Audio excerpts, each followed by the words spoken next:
লোকসভা নির্বাচনের আগে আপ কংগ্রেসের জোট চূড়ান্ত। যৌথ সাংবাদিক বৈঠকে ঘোষণা দুই শিবিরের। দিল্লি, চণ্ডীগড় এবং হরিয়ানায় আসন সমঝোতা পাকা হয়ে গিয়েছে। গুজরাট এবং গোয়াতে আপ কংগ্রেস সমঝোতা হয়েছে। দিল্লিতেও এই সমঝোতা চূড়ান্ত হয়ে গিয়েছে। দিল্লির 7টি আসনে আপ এবং কংগ্রেসের পক্ষ থেকে তাদের মধ্যে আসন সমঝোতা হয়ে গিয়েছে এবং সেই আসন সমঝোতার বিষয়টিও চূড়ান্তভাবে জানিয়ে দেওয়া হয়েছে।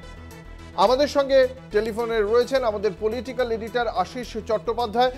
আশিসদা, প্রথমত আপনার কাছে যেটা জানতে চাইব, যে যে রাজ্যগুলিতে এই আসন সমঝোতা চূড়ান্ত হয়েছে সেই আসন বিন্যাস শেষ পর্যন্ত কি দাঁড়ালো, এবং যে ইন্ডিয়া জোটে একটা সমস্যা চলছিল, আমরা দেখতে পাচ্ছিলাম যে কংগ্রেসের সঙ্গে সেই জোট প্রক্রিয়াটা দানা বাঁধছিল না, এখন সমাজবাদী পার্টি এবং আপের সঙ্গে এই আসন সমঝোতাটা ভালো হওয়ায় কতটা উদ্বেগে থাকবে ভারতীয় জনতা পার্টি, কি মনে করছেন?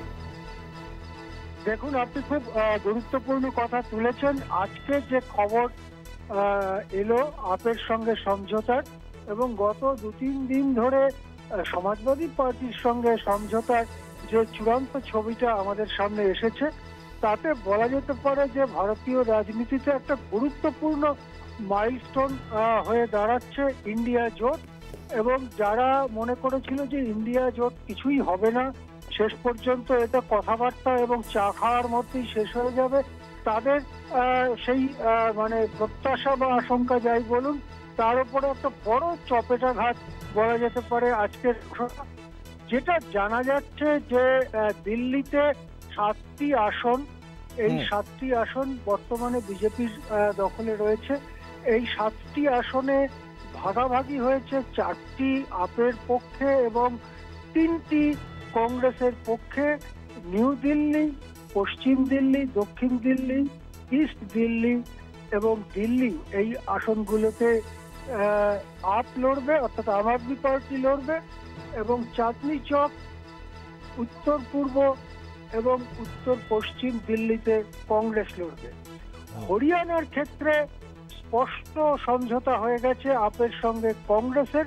এখানে আমরা জানি কংগ্রেসই প্রধান বিরোধী শক্তি, অন্য শক্তিগুলো খুবই দুর্বল। এখানে একটি সিট আপকে ছেড়েছে কংগ্রেস। যেটা জানা যাচ্ছে যে কুরুক্ষেত্র আসনটি আম আদমি পার্টি লড়াই করবে, অন্য আসনগুলোতে হরিয়ানায় কংগ্রেস লড়াই করবে। গুজরাটের 24টা সিটের মধ্যে আপ 2টো আসনে লড়াই করবে বা ভাগ্য পরীক্ষা করবে, যাই বলুন আপনি। এই 2টো আসন হচ্ছে ভাবনগর এবং ভারুচ আসন।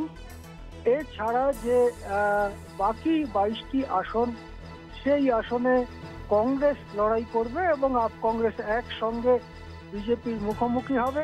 একেবারে চণ্ডীগড় একটি কেন্দ্রশাসিত এলাকা, সেখানে কংগ্রেস লড়বে, এবং গোয়াতে 2টি আসনে কংগ্রেস লড়বে। এইভাবে 5টি রাজ্যে স্পষ্ট এবং চূড়ান্ত সমঝোতা হয়ে যাওয়াটা কিন্তু ভারতীয় রাজনীতিতে, বিশেষ করে বিরোধী ঐক্যর ক্ষেত্রে, একটা বড়সড় ঘটনা বলে চিহ্নিত হচ্ছে। ধন্যবাদ। আমাদের সঙ্গে ছিলেন আমাদের পলিটিক্যাল এডিটর আশিস চট্টোপাধ্যায়। আপনাদের জানিয়ে রাখি, গুজরাট, দিল্লি, হরিয়ানা, চণ্ডীগড়, গোয়া, এই রাজ্যগুলিতে আম আদমি পার্টির সঙ্গে কংগ্রেসের যে আসন সমঝোতা, সেই আসন সমঝোতা চূড়ান্ত হলো। যৌথ সাংবাদিক সম্মেলনে দুই শিবিরের পক্ষ থেকেই এই ঘোষণা করা হয়েছে।